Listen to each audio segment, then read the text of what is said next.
Marcus Williams adjusted his hard hat as he walked across the construction site, the morning sun casting long shadows between the steel beams of what would soon become another luxury office building. 23 years old and 6 months into his electrical apprenticeship, he moved with the careful confidence of someone who had found his calling. The work was demanding, the hours long, but every day brought new challenges that made him feel more capable and alive than 4 years of college ever had. His phone buzzed with a text from his old roommate Jake. Reunion planning committee meeting tonight at 7. Everyone's updating their LinkedIn profiles for the alumni directory. What should I put for you? Sparky? LOL. Marcus sighed, pocketing the phone without responding. It had been 2 years since he'd graduated from State University with a business degree, and his college friends still treated his career change like it was a temporary phase he'd eventually grow out of. The jokes had started when he announced he was leaving his entry-level office job to enter a trade program, and they'd only gotten more pointed as his former classmates climbed the corporate ladder while he spent his days crawling through attics and digging trenches. That evening, Marcus almost skipped the reunion planning meeting, but his girlfriend Lisa convinced him to go. "You have nothing to be ashamed of," she said, straightening his collar. "You're learning a skill that will always be needed, and you're happier than you've ever been." The meeting was held at Connor's Pub, the same place where his college crew had celebrated every major milestone. Marcus arrived to find 12 of his former classmates already deep in conversation about bonuses, promotions, and office politics. The conversation stopped when he walked in, and he could feel their eyes taking in his work boots and the slight calluses on his hands. "Marcus!" Jake stood up with exaggerated enthusiasm. "There's our blue-collar hero. How's the hard hat life treating you?" "It's good," Marcus replied simply, taking a seat at the edge of the group. "I'm learning a lot. Learning to change light bulbs," snickered Amanda Chen, who worked at a prestigious consulting firm downtown. "That's definitely worth 4 years of college tuition." The table erupted in laughter, and Marcus felt his face burn. These were supposed to be his friends, people who had studied with him, celebrated with him, shared dreams about the future with him. But now they looked at him like he was a cautionary tale. "Actually," said Derek Morrison, adjusting his expensive tie, "I might need an electrician for my new condo." "You do residential work, right, Marcus? I could throw some business your way." The condescending tone made it clear this was charity, not respect. "I'm still an apprentice," Marcus said quietly. "But thanks." The conversation moved on to other topics, but Marcus felt increasingly isolated as his former friends discussed their careers in finance, law, and corporate management. They talked about 6-figure salaries and stock options, while he made $12 an hour and was grateful for the opportunity to learn from master electricians who had decades of experience. When someone asked about his 5-year plan, Marcus mentioned that he hoped to eventually start his own electrical contracting business. The response was polite but dismissive smiles and quick changes of subject. It was clear that none of them believed he would amount to anything significant. Driving home that night, Marcus felt a familiar determination settle in his chest. It was the same feeling he'd had when he decided to leave his mind-numbing office job, the same certainty that had driven him to ignore his parents' concerns and his friends' mockery. He wasn't going to let their narrow vision of success define his future. Over the next few years, Marcus threw himself into his work with renewed intensity. He volunteered for the most challenging assignments, stayed late to help with complex installations, and spent his evenings studying electrical codes and new technologies. His master electrician, Tom Rodriguez, noticed his dedication and began giving him more responsibility. "You've got something most apprentices don't," Tom told him during his 3rd year. "You understand that this isn't just about following instructions. You see the bigger picture, how each system connects to the others. That's what separates good electricians from great ones." Marcus had stopped going to his college friends' gatherings after that night at Connor's Pub, but he heard updates through social media and mutual acquaintances. Jake had gotten a promotion at his marketing firm. Amanda was making partner track at her consulting company. Derek had moved to a bigger condo and was posting pictures of expensive vacations. Meanwhile, Marcus was learning to design electrical systems for commercial buildings, troubleshoot complex industrial equipment, and manage crews of workers on large projects. The work was intellectually demanding in ways his college friends didn't understand, requiring not just technical knowledge, but problem-solving skills, leadership abilities, and the kind of practical intelligence that couldn't be taught in classrooms. By his fourth year, Marcus had completed his apprenticeship and was working as a journeyman electrician. His salary had grown substantially, and he was starting to see opportunities his college friends couldn't imagine. The construction industry was booming, and skilled electricians were in high demand. More importantly, he was beginning to understand how the business side of construction worked. It was during a major commercial project that Marcus met Elena Vasquez, a general contractor who had built her company from nothing into one of the most respected construction firms in the city. Elena had started as a carpenter's apprentice 20 years earlier and now employed over 200 people on projects worth millions of dollars. "You remind me of myself at your age," Elena told him one day as they reviewed electrical plans for a new office complex. "You're not just thinking about the job you're doing today, you're thinking about the business you could build tomorrow." Elena became an informal mentor, teaching Marcus about bidding, project management, and the financial side of construction. She showed him how skilled trades weren't just jobs, but pathways to business ownership and real wealth.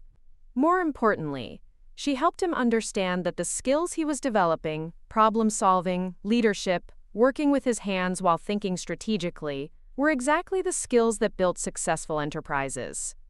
"The difference between workers and owners," Elena explained, "isn't education or background, it's vision and the willingness to take calculated risks." Marcus started his own electrical contracting company during his 6th year in the trade. It was a small operation at first, just him and 2 other electricians taking on residential and small commercial jobs. But he approached it with the same methodical dedication he'd brought to learning his craft. He studied successful contractors, learned about business finance, and gradually built a reputation for quality work and reliable service. His college friends were barely aware of his transition to business ownership.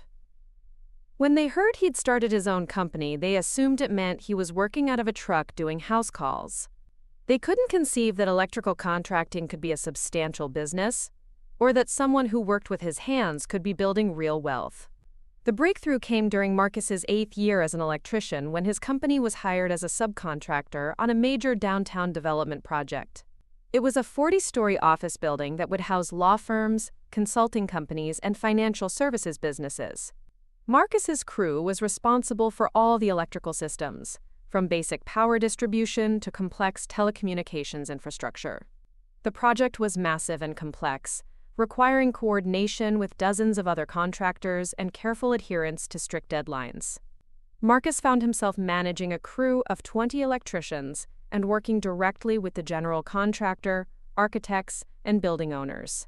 It was the kind of responsibility and leadership role his college friends assumed required an MBA, but Marcus had earned it through competence and results. As he walked through the building during construction, Marcus began to understand something that would change his life. He wasn't just installing electrical systems. He was helping to create an asset that would generate income for decades. The building would be rented to tenants who would pay millions of dollars annually for the privilege of working in spaces that he and other skilled trades workers had built. That realization led Marcus to start studying real estate investment with the same intensity he'd once applied to electrical codes. He learned about commercial property values, rental rates, and financing structures. He began to see that his position in the construction industry gave him unique insights into property development that traditional investors didn't have. By his 10th year in the trade, Marcus's electrical contracting company had grown to employ 30 people and was taking on increasingly large and complex projects. He was earning more than most of his college friends, but more importantly, he was building business equity and gaining knowledge about commercial real estate that would prove invaluable. When the economy softened and several contractors went out of business, Marcus saw opportunity.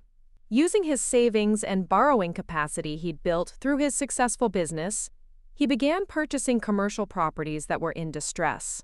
His background in construction allowed him to accurately assess renovation costs and potential value improvements that other investors couldn't see. His first major acquisition was a small office building that had been poorly maintained and was mostly vacant.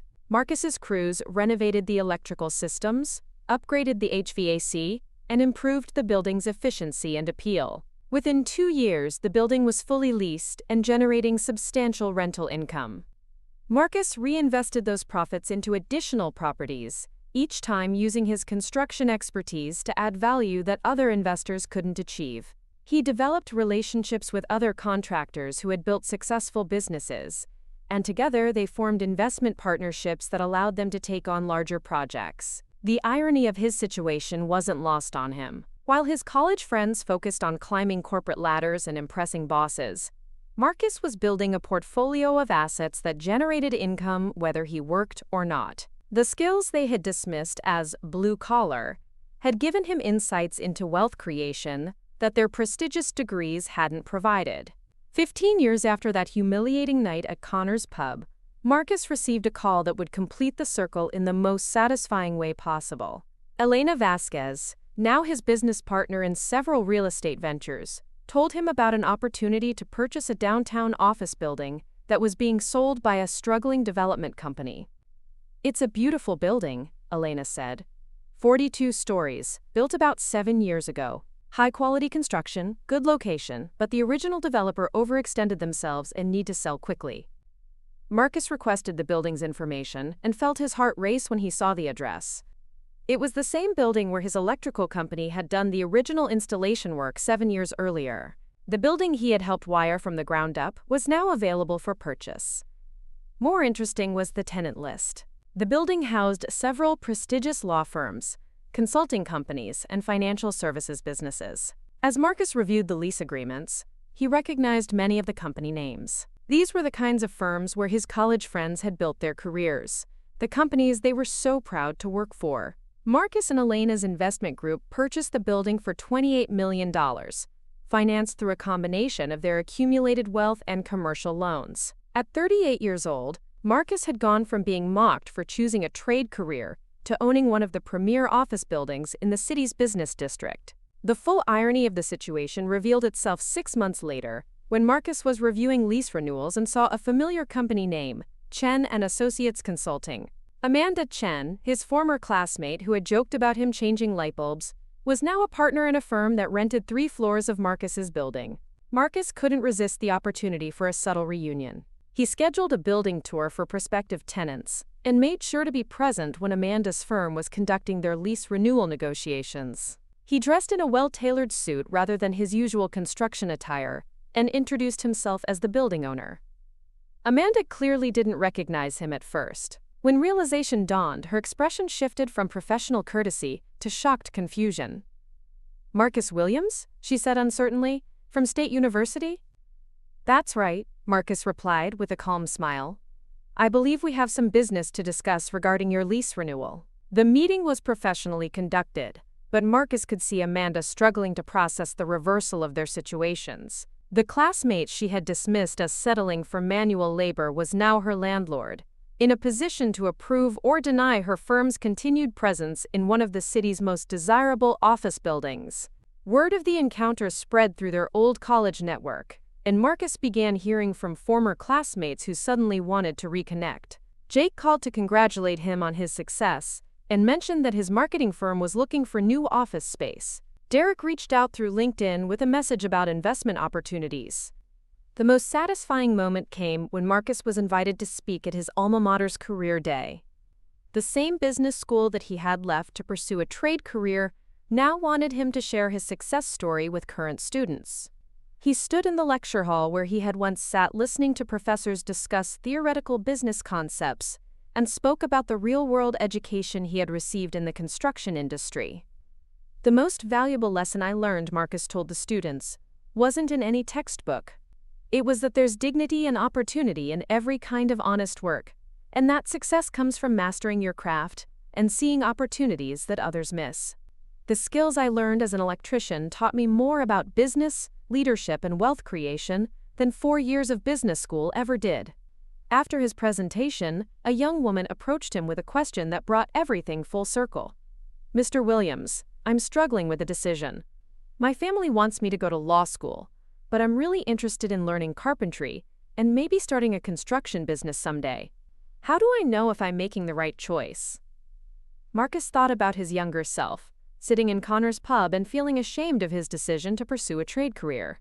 He thought about the years of hard work, the skills he had developed, the business he had built, and the wealth he had accumulated by following his instincts rather than other people's expectations. The right choice, he told her, is the one that makes you excited to get up in the morning and learn something new. Success isn't about impressing other people or meeting their expectations. It's about developing skills that create value and building something that's yours. As he drove home that evening, Marcus passed the construction site where he had once worked as a young apprentice, full of doubt about his decision to leave the corporate world. The site was now a thriving office complex, where hundreds of professionals worked in spaces that he and other skilled trades workers had created. His phone buzzed with a text from Elena. "The Henderson project is moving forward. We'll break ground next month on the new mixed-use development. Your electrical company will handle the commercial spaces?" Marcus smiled as he typed his response. "Absolutely. And I think we should consider keeping a few of the retail units for our own portfolio." It had been a long journey from that humiliating night when his college friends had laughed at his career choice. But Marcus had learned something they still didn't understand. Real success wasn't about having an impressive job title or working in a prestigious office. It was about building skills, creating value, and having the vision to turn that value into lasting wealth. The electrician they had mocked now owned the building where some of them worked. The trade career they had dismissed as a dead end had led to business ownership, real estate investment, and financial independence. Most importantly, Marcus had found work that engaged both his hands and his mind, that challenged him to solve complex problems and build something meaningful. As he pulled into the driveway of his own home, a restored craftsman house that he had rewired and renovated himself, Marcus reflected on the unexpected path his life had taken. He had set out to learn a trade and had discovered a way of life that combined practical skills with entrepreneurial vision, honest work with substantial reward. The young man who had once felt ashamed of his calloused hands now wore them as badges of honor, symbols of the skills that had built his success. And every time he walked through one of his buildings, seeing the electrical systems that powered modern business and the spaces that housed ambitious professionals, Marcus knew that he had made the right choice all those years ago, when he decided to ignore the laughter and follow his own path. The trade job that had seemed like a step backward had actually been the foundation for a life of purpose, prosperity, and satisfaction that his college friends, for all their prestigious positions and impressive salaries, were still searching for in corner offices and conference rooms that Marcus now owned. The trade job that had seemed like a step backward had actually been the foundation for a life of purpose, prosperity, and satisfaction that his college friends, for all their prestigious positions and impressive salaries, were still searching for in corner offices and conference rooms that Marcus now owned.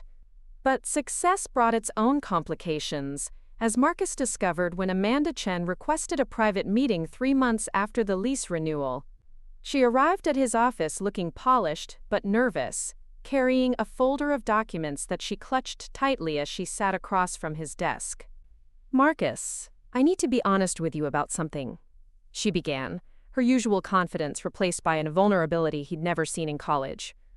"Our firm is struggling.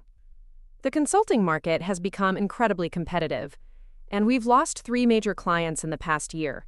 Our lease payments are becoming difficult to manage." Marcus studied her carefully.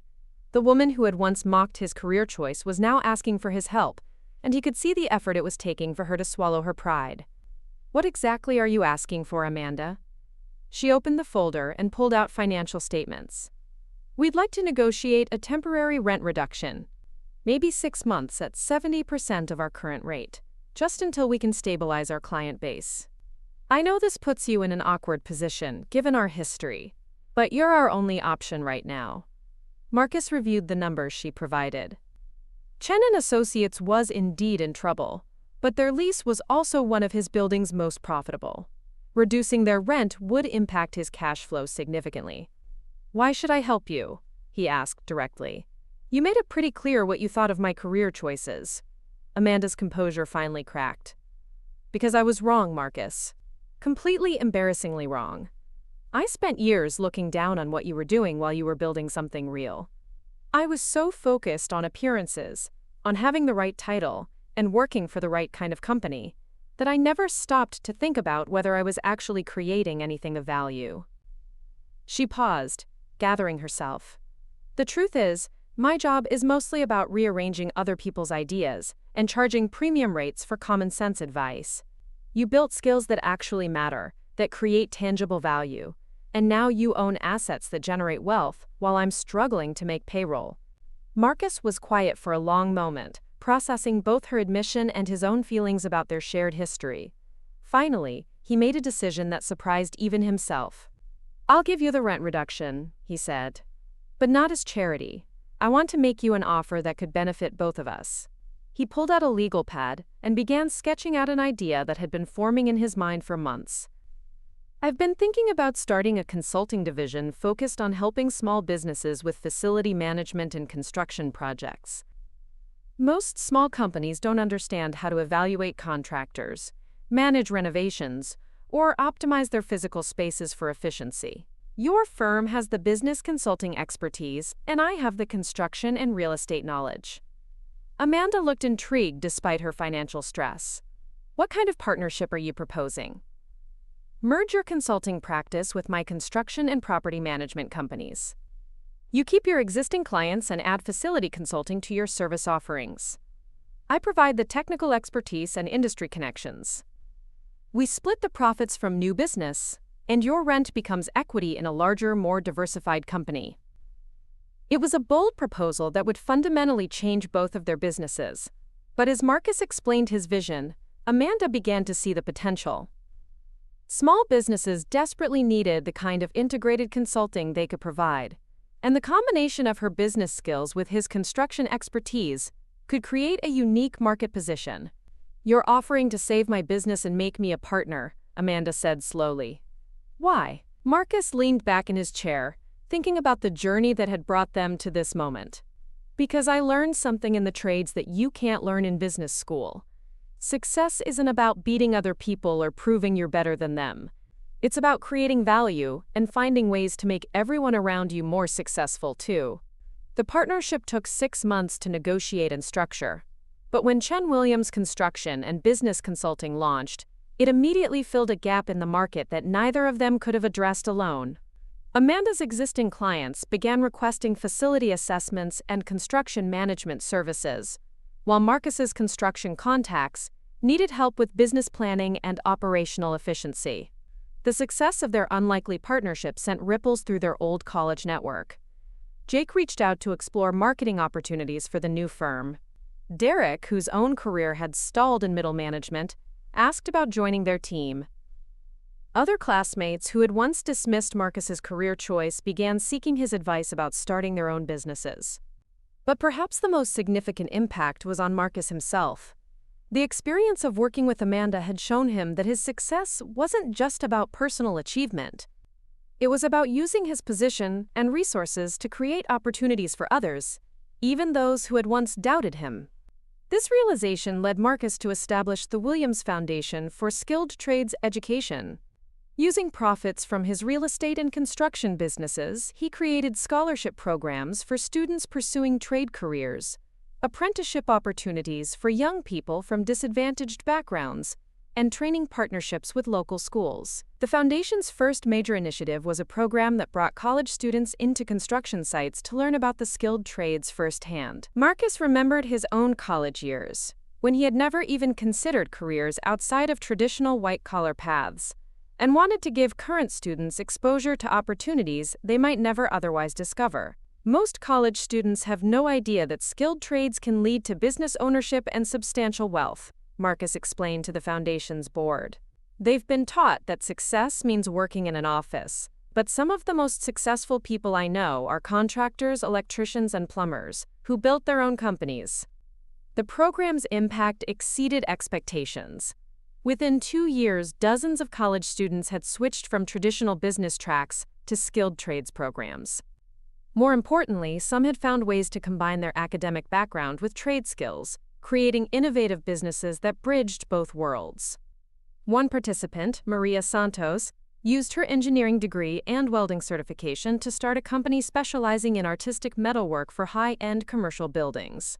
Another, David Kim, combined his finance background with carpentry skills to develop a house-flipping business that focused on sustainable renovation techniques.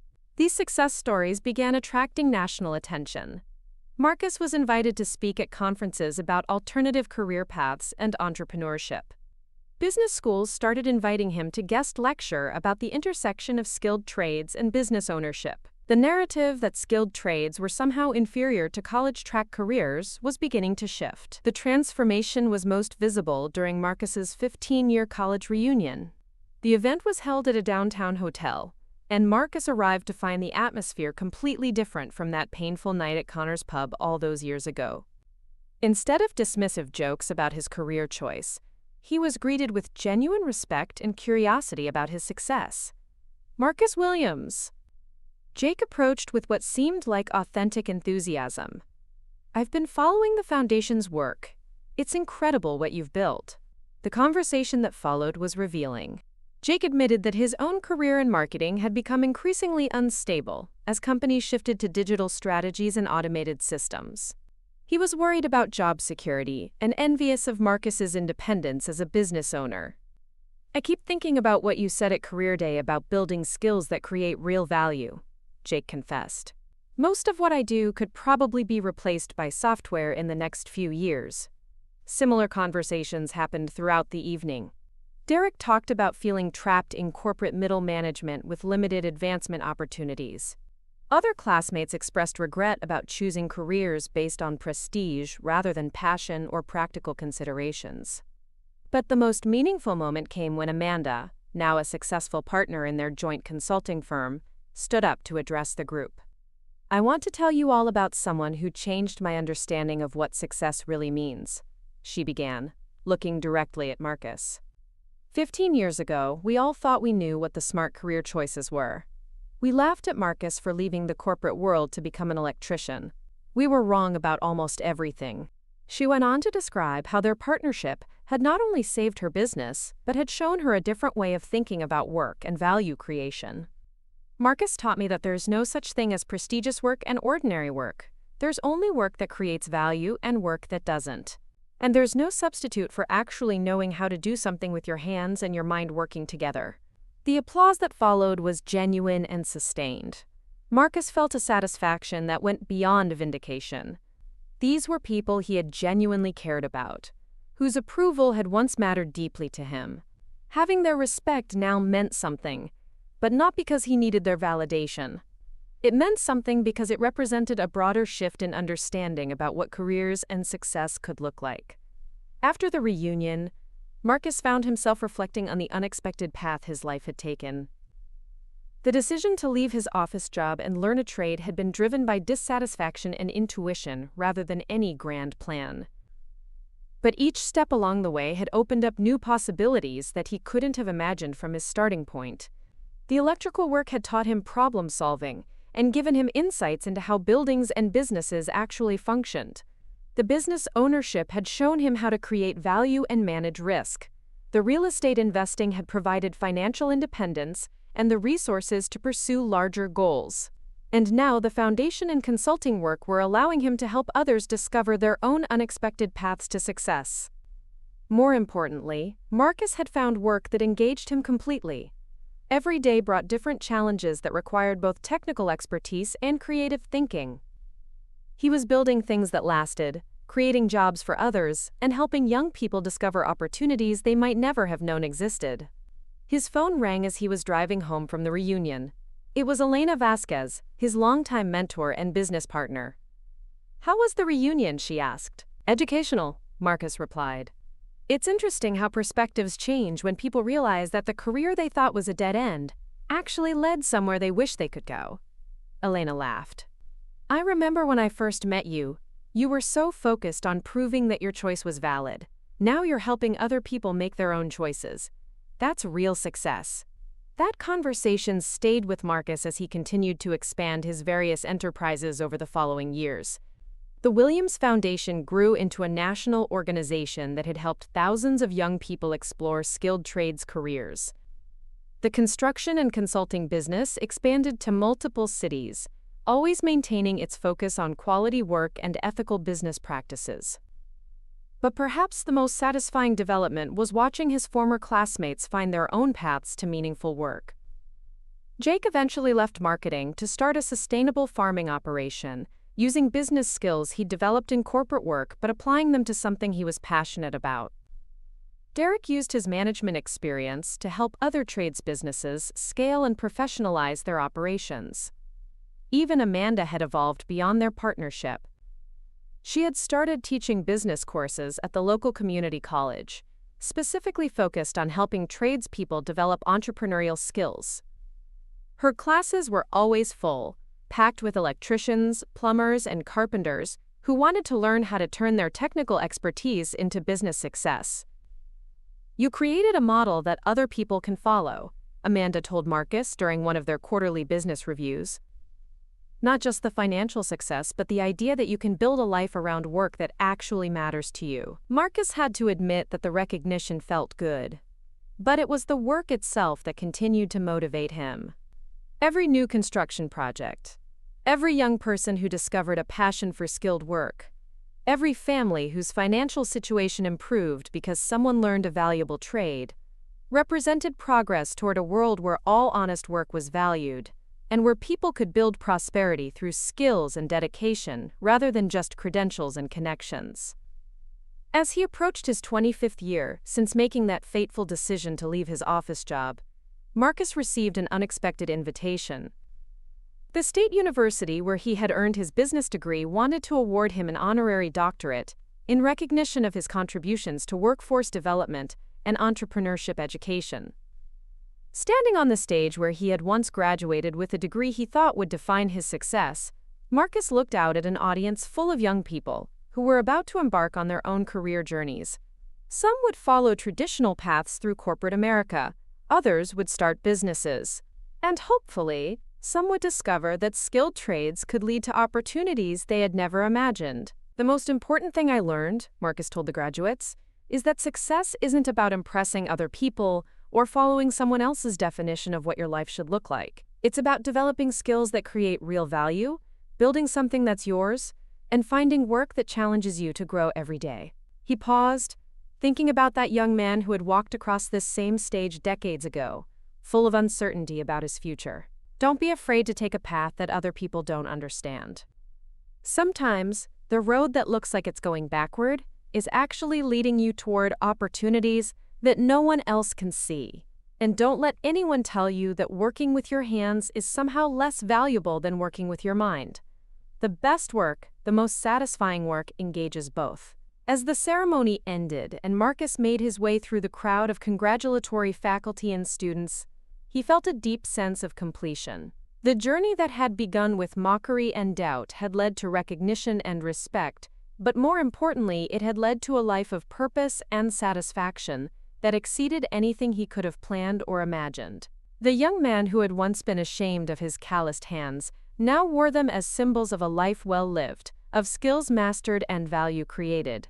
And every building he owned, every business he had built, every young person whose life had been changed by discovering the possibilities within skilled work stood as testament to the truth he had learned through years of patient effort, that the most valuable inheritance anyone can create is not money or property, but the knowledge that honest work, pursued with dedication and vision, can lead to any future you're willing to build.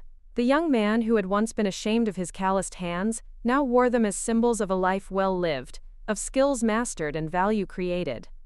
And every building he owned, every business he had built, every young person whose life had been changed by discovering the possibilities within skilled work, stood as testament to the truth he had learned through years of patient effort.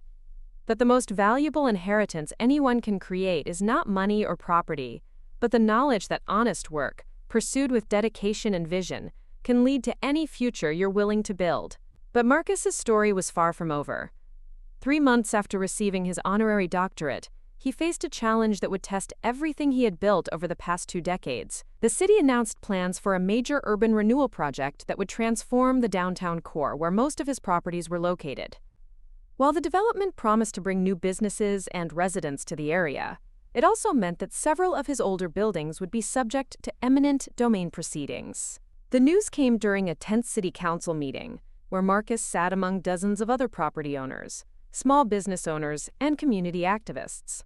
The mayor's presentation was polished and optimistic, full of renderings showing gleaming new mixed-use developments and promises of economic growth. But Marcus could see the human cost hidden behind the glossy projections. The Henderson building will need to be demolished to make way for the new transit center, the city planner announced, referring to Marcus's first major property acquisition. We understand this represents a disruption to current tenants, but the long-term benefits to the community will far outweigh any temporary inconvenience. Marcus felt a surge of anger, not just about his own financial exposure, but about the casual dismissal of the businesses and relationships that had taken years to build.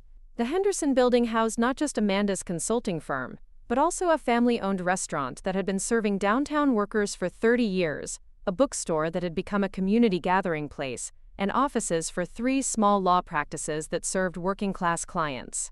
After the meeting, Marcus gathered with other affected property owners in the parking lot.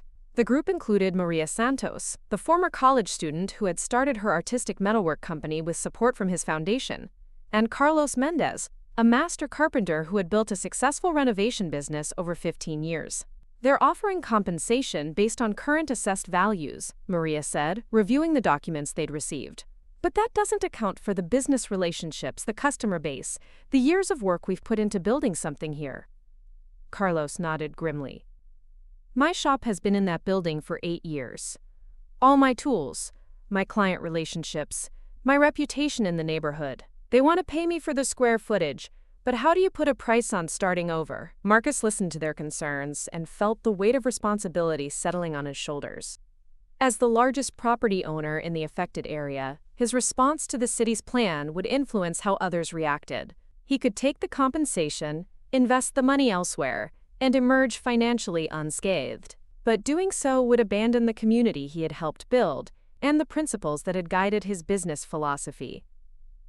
What if we don't just fight the plan? Marcus suggested. What if we propose an alternative? Over the following weeks, Marcus assembled a team that included Elena Vasquez, Amanda Chen, and several other business partners to develop a counter-proposal to the city's urban renewal plan. Using his deep knowledge of construction and real estate development, combined with Amanda's business planning expertise and Elena's experience with large-scale projects, they created a comprehensive alternative vision. Their proposal maintained the city's goals of increasing density and improving transit access while preserving the existing business community and affordable housing options. Instead of wholesale demolition, they suggested strategic renovation and adaptive reuse of structurally sound buildings, with new construction filling in gaps rather than replacing everything. The city's plan treats buildings like they're just containers, Marcus explained to the team as they refined their proposal. But buildings are part of the community's fabric. When you tear down a 30-year-old restaurant, you're not just removing square footage. You're destroying relationships, memories, and social connections that can't be rebuilt with new construction. The alternative plan was more complex and would take longer to implement than the city's approach, but it promised to preserve jobs, maintain affordable commercial rents, and create the density improvements the city wanted without displacing the existing community. Presenting their counter-proposal to the city council required Marcus to step into a more public role than he had ever embraced before. He found himself testifying at council meetings, organizing community support, and working with media to explain why their approach would better serve the city's long-term interests. Mr. Williams, one council member said during a particularly contentious hearing, "Your proposal is certainly thoughtful, but it's also more expensive and complicated than the plan our consultants have recommended. Why should the city take on additional risk and complexity?" Marcus had prepared for this question, but his answer came from personal experience rather than just financial analysis. "Because the easy solution isn't always the right solution," he replied. 25 years ago, I had an easy choice. I could stay in a comfortable office job that didn't challenge me, or I could take the risk of learning a trade that my friends thought was beneath me. The easy choice would have been safe and predictable. The harder choice led to everything I've built since then. He gestured toward the audience, which included dozens of small business owners, community activists, and residents who would be affected by the development. You have the same choice now.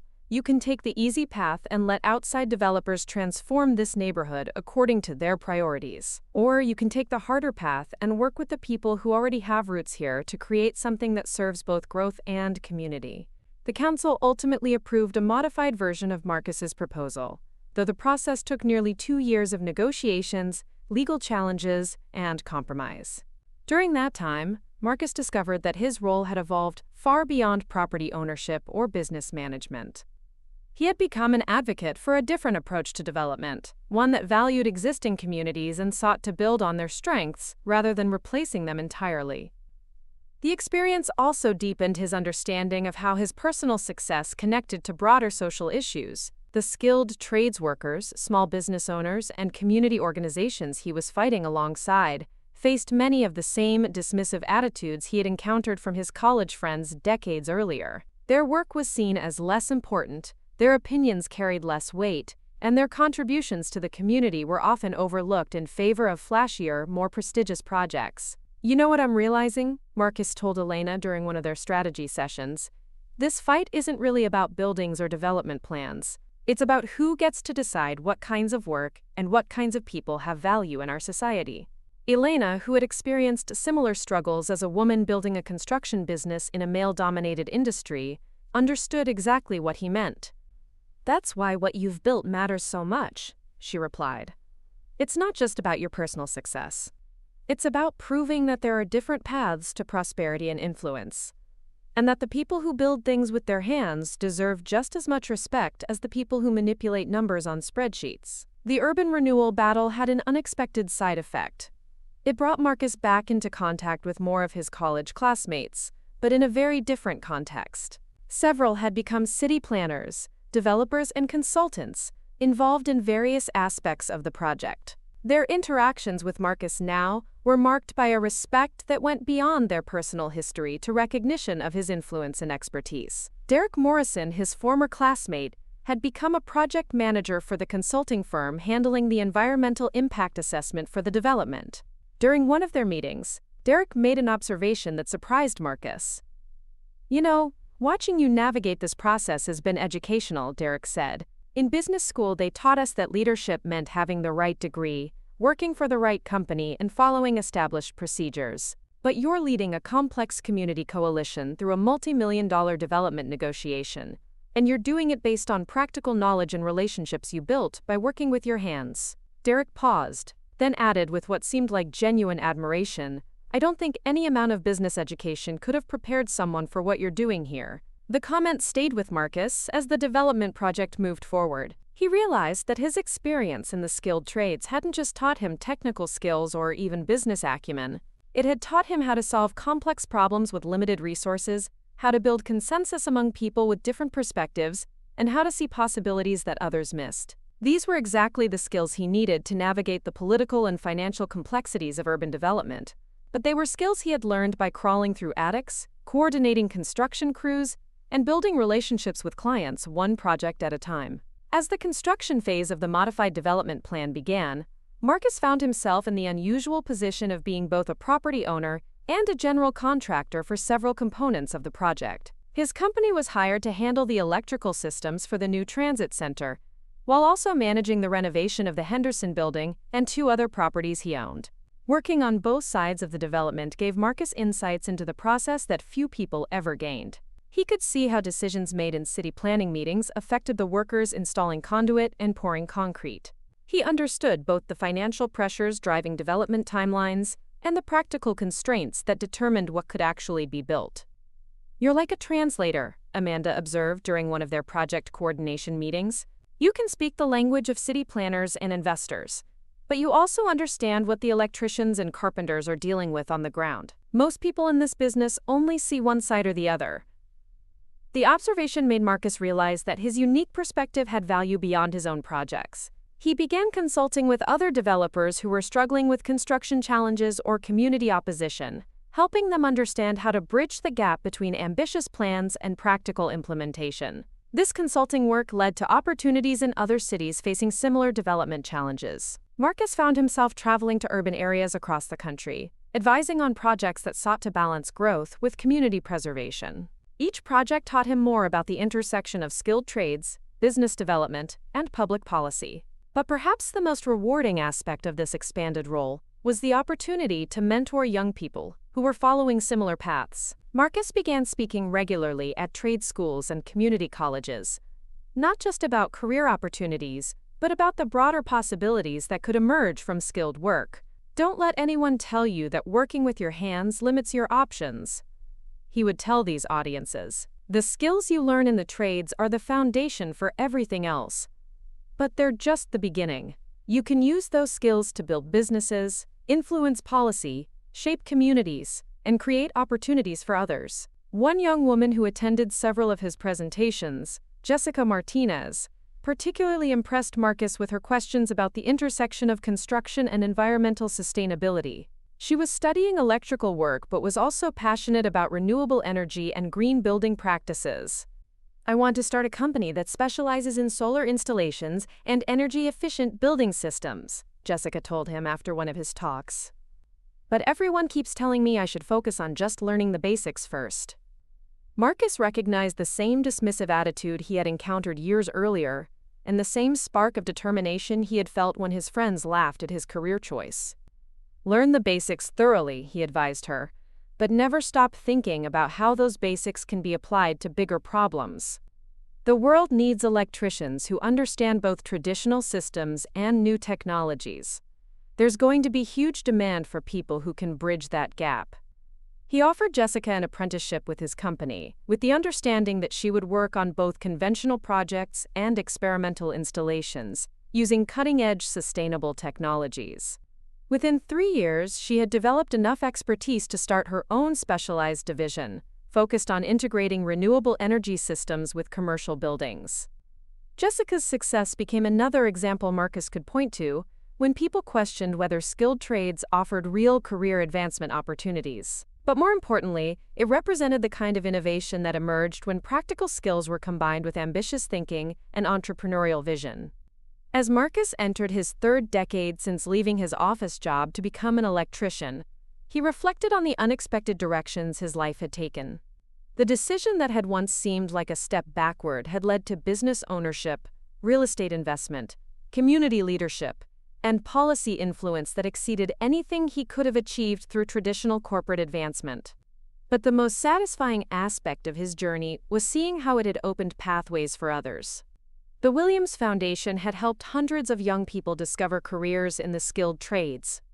The businesses he had built employed dozens of electricians, carpenters, and other craftspeople, while also providing opportunities for business development and entrepreneurship.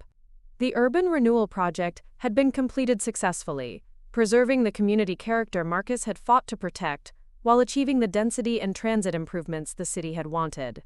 The Henderson Building had been restored to its original grandeur, while being upgraded with modern systems and energy-efficient technologies. Most importantly, the process had demonstrated that skilled trades workers, small business owners, and community organizations could be full partners in shaping the future of their neighborhoods, rather than just passive recipients of decisions made by others. Standing in the renovated lobby of the Henderson Building on the anniversary of its reopening, Marcus was surrounded by the businesses and organizations that had survived the development process and thrived in their improved spaces.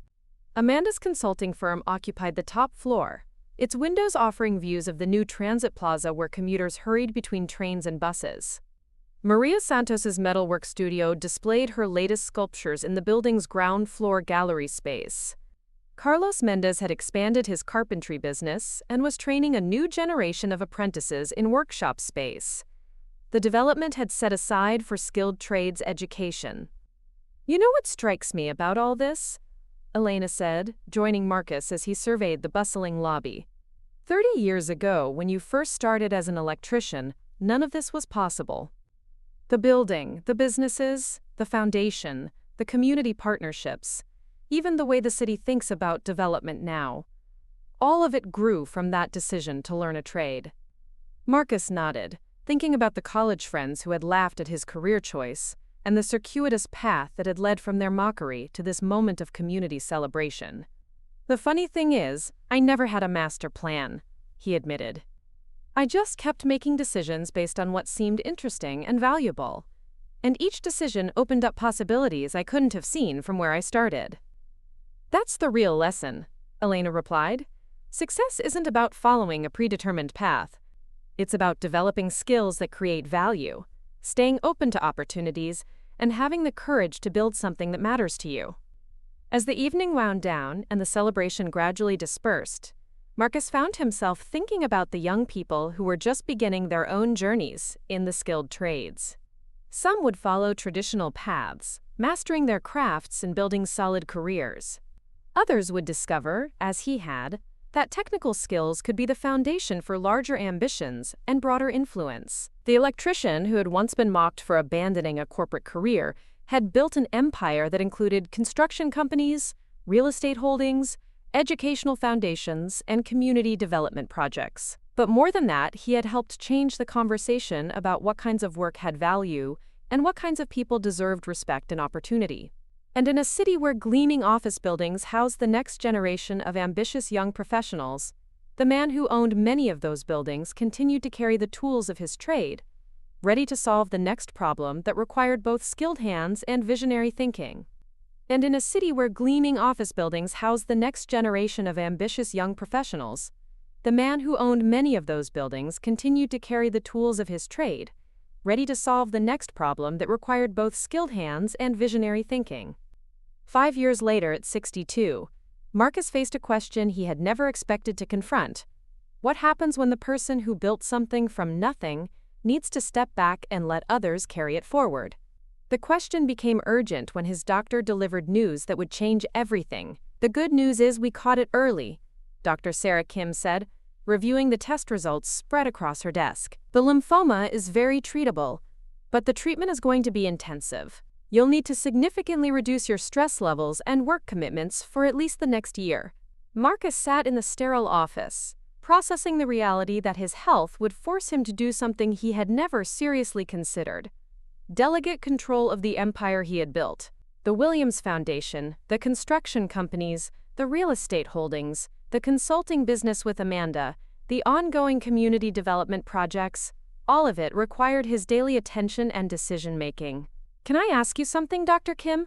Marcus said. "How do you train someone to take over a medical practice? How do you pass on not just the technical knowledge, but the judgment, the relationships, the understanding of how everything fits together?" Dr. Kim smiled. "You don't train one person to take over everything. You build systems and teams where the knowledge is distributed. The practice survives because the principles and processes are embedded in the organization, not dependent on any single individual."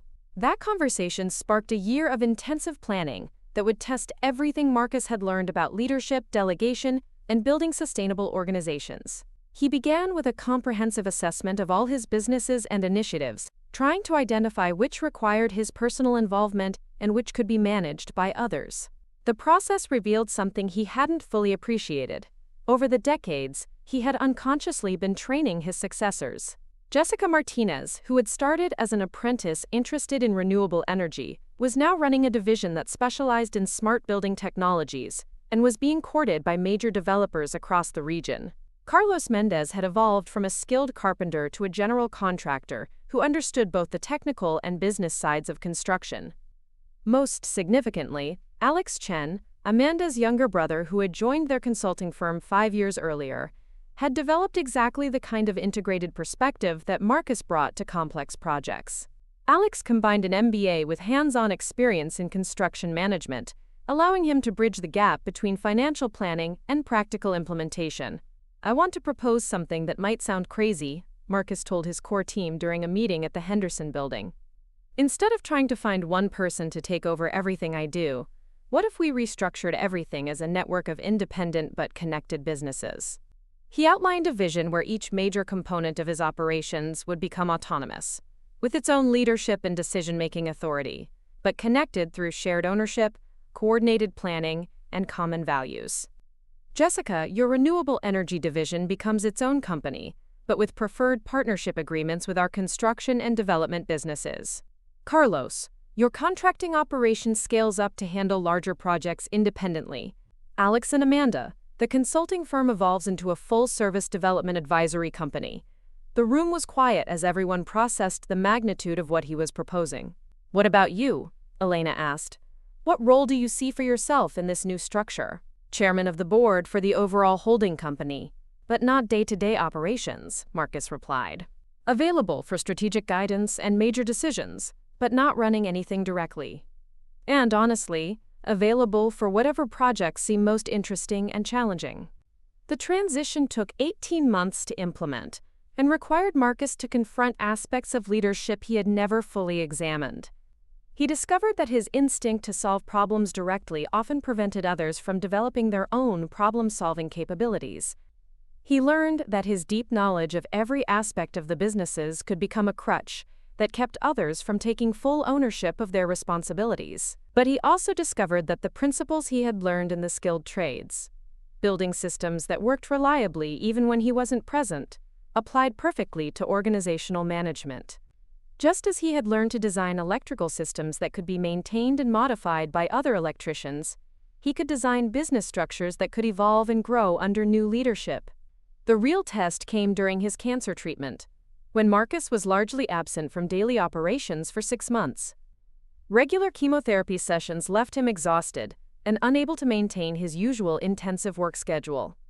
For the first time in over 30 years, decisions were being made and problems were being solved without his direct involvement. "How are things going?" he asked Alex during one of his recovery weeks, genuinely nervous about what he might hear. "Better than you probably want to admit," Alex replied with a grin. Jessica's team just landed a contract to design the electrical systems for a new sustainable housing development. Carlos is managing 3 major renovation projects simultaneously. Amanda closed 2 new consulting contracts with city planning departments in other states. Alex paused, then added more seriously, "But we're all learning things we never would have learned if you were still making all the decisions. Good things and hard things." The hard things included a significant cost overrun on one of Carlos's projects when he underestimated the complexity of renovating a historic building. There was also a conflict between Jessica's team and one of the traditional electrical crews over the integration of new technologies with existing systems. "My first instinct is to step in and fix these problems," Marcus admitted to Elena during one of their regular check-ins. "But that would undermine everything we're trying to build." "What would you have told a young electrician who was struggling with a complex installation?" Elena asked. Marcus thought about the master electricians who had trained him decades earlier, remembering their balance of guidance and independence. "I would have asked questions that helped him think through the problem himself. I would have shared relevant experience without taking over. And I would have made sure he understood that making mistakes was part of learning, as long as he learned from them." So do that. The approach worked better than Marcus had dared to hope. Carlos resolved the cost overrun by developing a more systematic approach to historic renovation planning, which actually became a competitive advantage for future projects. Jessica's team learned to better communicate the benefits of new technologies to traditional workers, creating training programs that helped everyone adapt to changing industry practices. More importantly, Marcus watched his successors develop confidence and judgment that went beyond what he could have taught them directly. They were no longer just implementing his vision. They were creating their own visions while maintaining the core values and principles that had guided the organization's growth.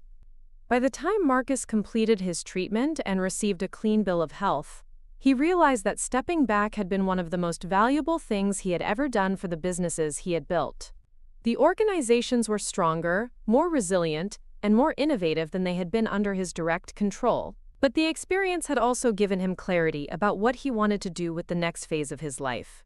At 64, with his health restored and his businesses thriving under new leadership, Marcus found himself drawn to a challenge that combined everything he had learned over 4 decades, helping other regions replicate the model of community-centered development they had pioneered in their own city. The opportunity came through an invitation from the governor's office to lead a statewide initiative on rural economic development. Small towns across the state were struggling with declining populations, limited economic opportunities, and aging infrastructure. Traditional economic development approaches, focused on attracting large employers or retail chains, had largely failed to revitalize these communities. "What if we took a different approach?" Marcus proposed during his initial meeting with state officials. What if instead of trying to attract outside businesses, we focused on developing local capabilities and building on existing strengths? He outlined a vision based on the principles he had learned through decades of community development: identify local assets and skills, provide training and resources to develop those assets, create networks that allow small businesses to collaborate and scale, and ensure that development serves existing residents rather than displacing them. The pilot program launched in 3 small towns, each with different challenges and opportunities. In one agricultural community, Marcus worked with local farmers and the regional community college to develop a food processing and distribution network that allowed small producers to access larger markets.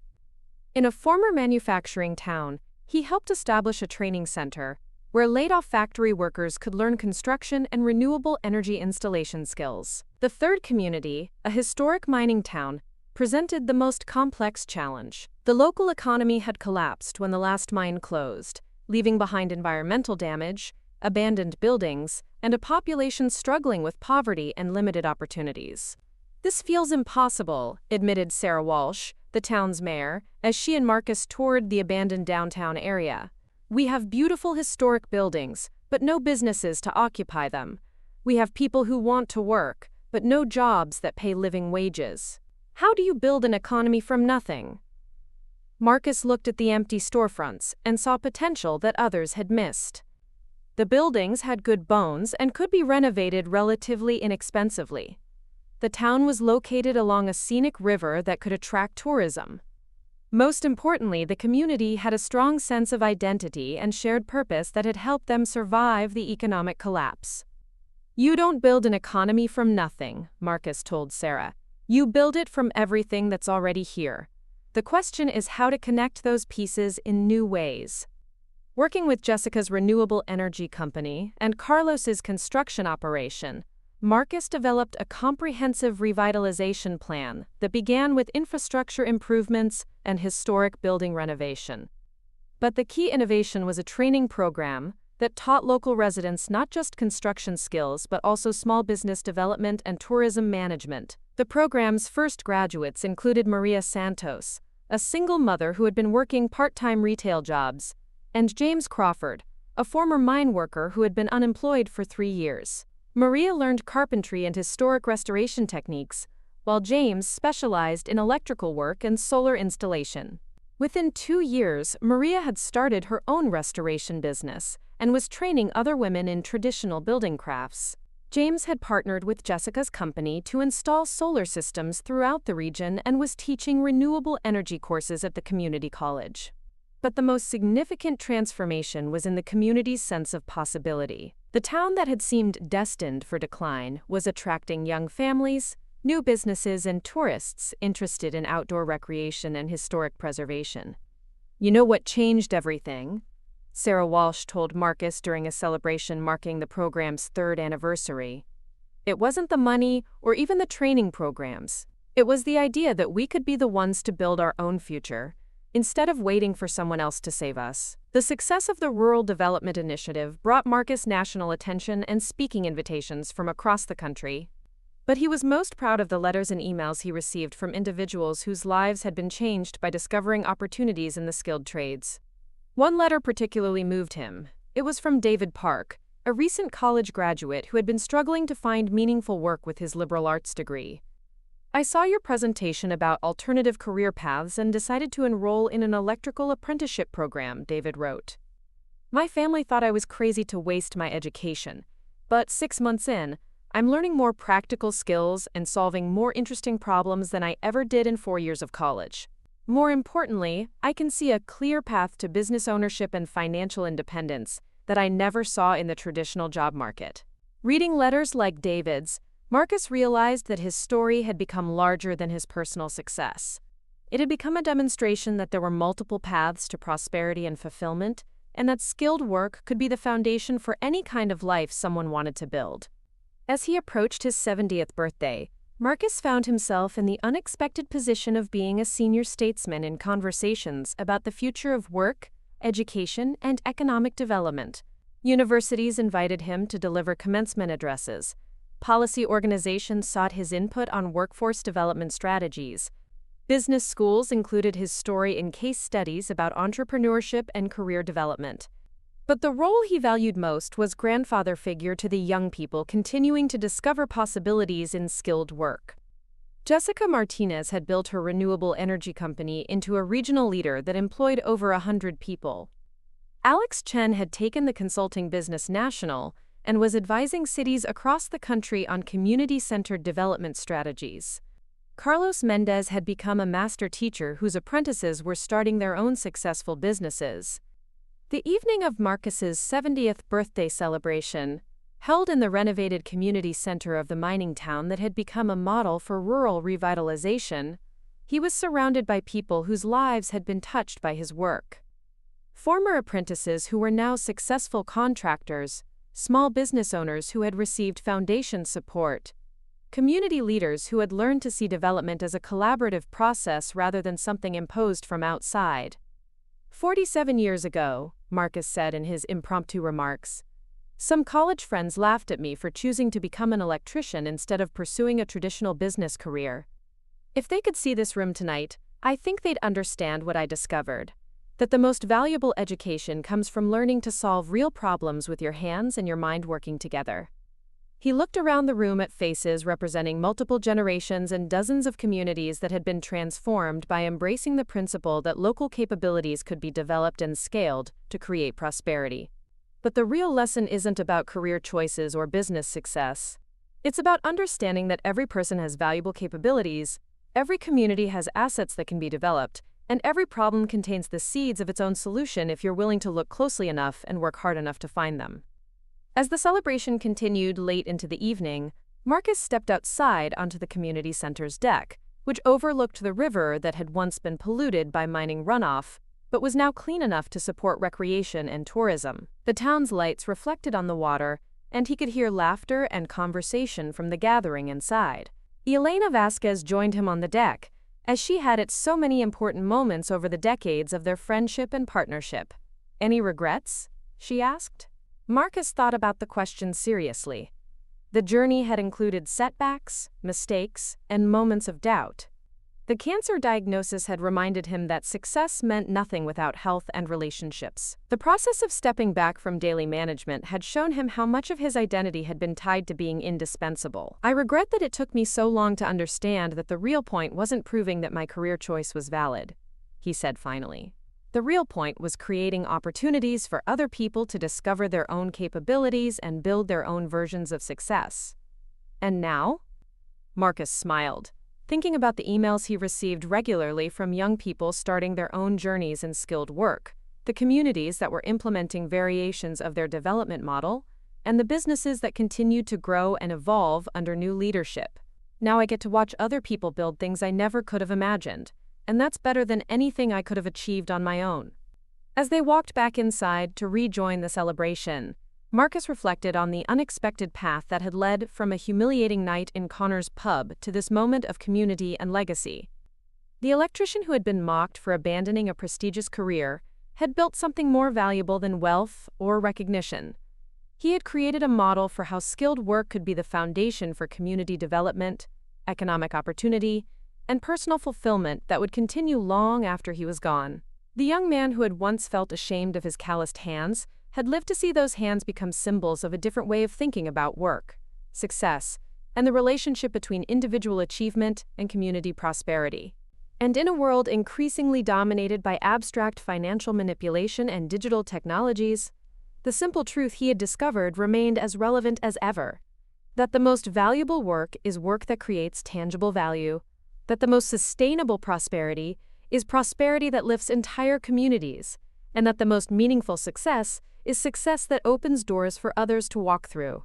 The young man who had once felt ashamed of his calloused hands had lived to see those hands become symbols of a different way of thinking about work, success, and the relationship between individual achievement and community prosperity.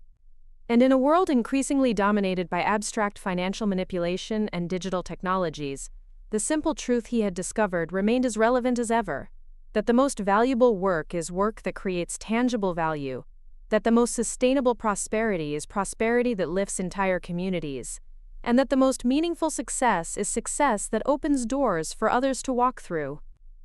2 years after that milestone birthday celebration, Marcus received a phone call that would launch the final and perhaps most ambitious phase of his career. The caller was Dr. Chen Wei, a policy researcher from the Organization for Economic Cooperation and Development in Paris. "Mr. Williams, we've been studying the model you've developed for community-centered economic development," Dr. Chen said. "We have a proposal that might interest you. The European Union is looking for consultants to help design workforce development programs for regions affected by the transition away from fossil fuel industries. Your experience with post-industrial community revitalization makes you an ideal candidate." The invitation to work internationally came at a time when Marcus was beginning to feel restless in his role as elder statesman of the skilled trades movement. While the domestic programs he had helped establish were thriving, he found himself drawn to new challenges that would test whether the principles he had developed could work in different cultural and economic contexts. After discussions with his team and family, Marcus accepted a consulting role that would take him to former coal mining regions in Poland, declining industrial cities in northern England, and communities in eastern Germany that were still recovering from the economic disruption of reunification. Each location presented unique challenges, but Marcus was struck by how similar the underlying problems were to what he had encountered in American communities. The specific industries are different, but the pattern is the same everywhere, Marcus explained to Elena during one of their video calls while he was working in the Ruhr Valley of Germany. When the dominant employer disappears, communities lose not just jobs, but also their sense of identity and agency. People start believing that their fate is determined by forces beyond their control. His first project was in Katowice, Poland, a city that had been the heart of the country's coal mining industry for over a century. The government was committed to phasing out coal production as part of climate change initiatives, but tens of thousands of workers faced unemployment with limited alternatives. Working with local officials and community organizations, Marcus helped design a retraining program that built on the skills miners already possessed. The physical strength, attention to safety protocols, and ability to work in challenging conditions that characterized mining work translated well to construction, renewable energy installation, and infrastructure maintenance. But the key innovation was creating pathways for former miners to become business owners rather than just employees in new industries. Marcus worked with Polish banks and government agencies to establish microfinance programs that provided startup capital for small construction and service businesses. "You already know how to solve problems and manage risk," Marcus told a group of former miners during one of the program's orientation sessions. "You just need to learn how to apply those skills to different industries and how to think like business owners instead of employees." The results exceeded everyone's expectations. Within 3 years, over 2,000 former miners had started their own businesses, creating jobs not just for themselves but for other displaced workers. The region that had been facing economic collapse was experiencing a renaissance based on locally owned enterprises and diversified economic activity. The success in Poland led to similar assignments across Europe, each one teaching Marcus something new about the universality of certain principles and the importance of adapting approaches to local conditions and cultures. In Newcastle, England, he worked with former shipyard workers to develop a marine renewable energy industry that utilized their expertise in working with large-scale maritime projects. In Leipzig, Germany, he helped former textile workers transition to producing components for solar energy systems, combining traditional manufacturing skills with cutting-edge technology. But perhaps the most significant project was in the coal regions of Silesia, where Marcus encountered something he hadn't seen before, a community that had successfully anticipated and planned for economic transition years before it became necessary. "We saw what happened to other mining regions that waited until the last minute to diversify," explained Anna Kowalski, the regional economic development director who had been planning the transition for over a decade. "We started retraining programs while the mines were still profitable so workers could transition gradually instead of being forced into unemployment." The Silesian model became the template for what Marcus came to call anticipatory development. The idea that communities should constantly be developing new capabilities and economic opportunities, rather than waiting for crises to force change. "Most economic development is reactive," Marcus explained to a conference of European policymakers in Brussels. "Communities wait until their dominant industry is in decline, then scramble to find alternatives. But the most successful transitions happen when communities are building new capabilities, while they still have the resources and stability to invest in change. This insight led to Marcus's most ambitious project yet, working with the European Union to create a continent-wide network of resilience hubs, community-based training centers that would continuously develop local capabilities in emerging industries while maintaining expertise in traditional skills. The network's pilot program included 25 locations across 10 countries, each specializing in different combinations of traditional and emerging technologies. A hub in rural France combined sustainable agriculture with renewable energy development. A facility in coastal Portugal integrated traditional fishing knowledge with marine aquaculture and ocean energy systems. Marcus found himself traveling constantly between these locations, helping local teams adapt the general model to their specific circumstances and learning from innovations they developed independently. "Every community teaches me something new," Marcus told Jessica Martinez during one of their regular check-ins. Jessica was now managing the American operations, while Marcus focused on international expansion. The basic principles are universal, but the specific applications are endlessly creative. The international work also gave Marcus perspective on how far the movement he had helped start had spread. Young people across Europe and North America were choosing skilled trades careers in numbers that hadn't been seen in decades. Trade schools were expanding programs and partnering with universities to create integrated educational pathways.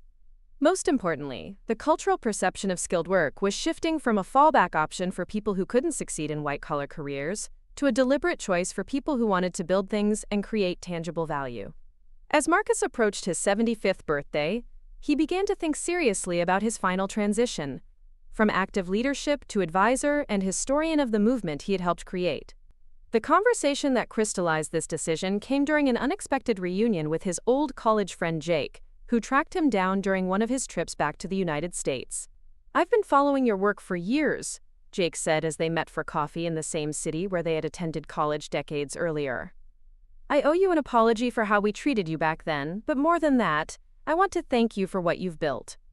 Jake explained that his own son had chosen to become a carpenter after struggling in college, and that the choice had transformed both the young man's life and Jake's understanding of what constituted meaningful work.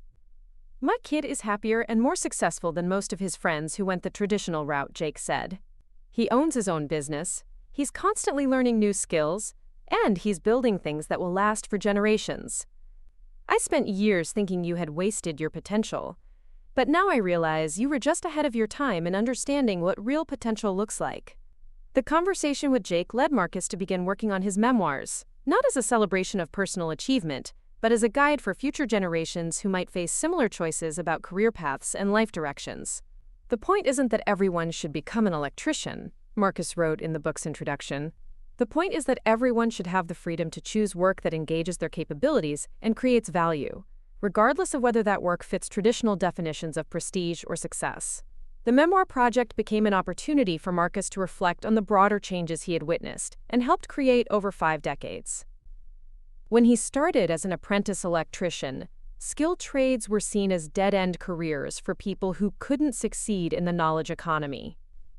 Now, as automation and artificial intelligence began to replace many white-collar jobs, skilled trades were increasingly recognized as stable, meaningful work that couldn't be easily automated or outsourced. Technology changes the tools we use, but it doesn't change the fact that someone has to install the systems, maintain the infrastructure, and solve the problems that computers can't handle, Marcus observed during one of his interviews for the book.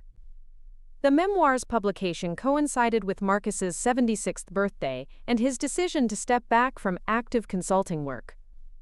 The celebration was held at the original Generation Center, which had expanded into a campus that now included training facilities, affordable housing for seniors, and business incubators for young entrepreneurs. The guest list represented the full scope of Marcus's influence: former apprentices who were now running major construction companies, community leaders from dozens of cities that had implemented his development model, young people from across the globe who had been inspired by his example to pursue careers in skilled trades. But the speakers who moved Marcus most were not the successful business owners or prominent officials. They were people like Maria Santos, the single mother from the mining town who had become a master craftsperson and teacher, and David Park, the college graduate who had found his calling in electrical work and was now training the next generation of electricians.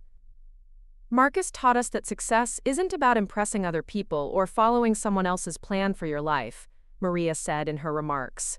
Success is about developing your capabilities, creating value, and building something that makes your community stronger. As the celebration wound down, Marcus found himself in conversation with Emma Chen, Alex's daughter, who was now 25 and completing her own apprenticeship in sustainable construction technologies. "What comes next for you?" Emma asked. "You've built this incredible legacy, but you're obviously not ready to retire completely." Marcus smiled, looking around the room at the people who represented decades of work and thousands of lives that had been touched by the principles he had helped develop and spread. "I want to spend more time with my hands," he said. "I've been talking and planning and advising for so long that I miss the satisfaction of actually building something tangible. I'm thinking about getting back to basic electrical work, maybe teaching advanced seminars for master electricians who want to expand their capabilities." Emma laughed. "So after building a movement that spans continents, you want to go back to running wire?" "Not back to it," Marcus corrected. "Forward to it. I've learned that every level of success gives you new perspectives on the fundamentals. I want to see what I can discover about electrical work now that I understand it in the context of everything else I've learned." The idea of returning to hands-on work wasn't nostalgic regression, but creative progression. Marcus had reached a level of mastery where he could contribute to the ongoing evolution of skilled trades by bringing insights from business, community development, and international experience back to the technical challenges that had first captured his imagination. Over the following months, Marcus developed a workshop series for experienced electricians who wanted to integrate new technologies, sustainability practices, and business development skills into their work. The sessions combined advanced technical training with discussions about the future of the industry and the role of skilled trades in addressing global challenges like climate change and economic inequality. The electricians of the future will need to understand not just how to wire buildings, but how to create energy systems that can adapt to changing technologies and environmental requirements, Marcus explained to one of his first workshop groups. "You're not just installing electrical systems anymore, you're helping to build the infrastructure for a more sustainable and resilient society." The workshops became so popular that Marcus found himself traveling again, but this time to training centers and technical colleges, rather than government offices and policy conferences.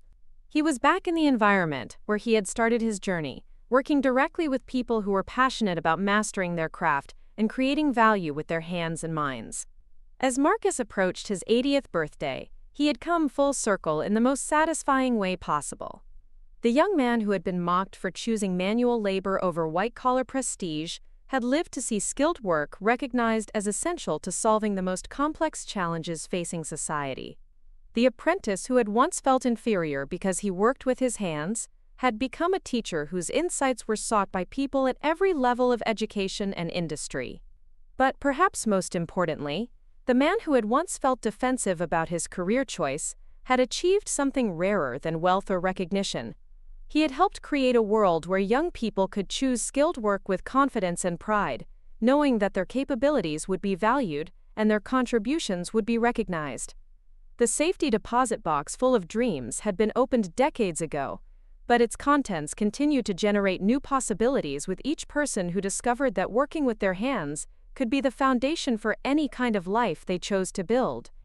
As Marcus approached his 80th birthday, he had come full circle in the most satisfying way possible.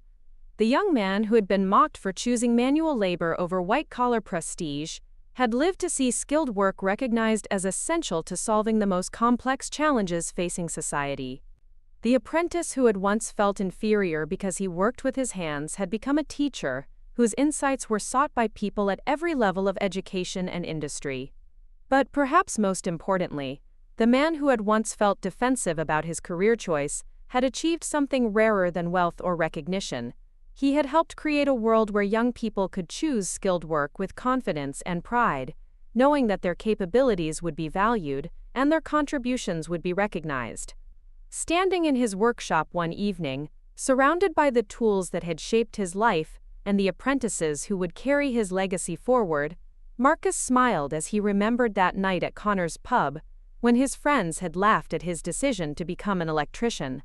They had seen his choice as a step down from their corporate ambitions, never imagining that the man with calloused hands would one day own the very buildings where they worked, or that his dead-end career would become the foundation for a movement that transformed communities across the globe. The electrician they had mocked now owned the world they had dreamed of conquering, and he had built it one wire, one relationship, and one opportunity at a time. The end.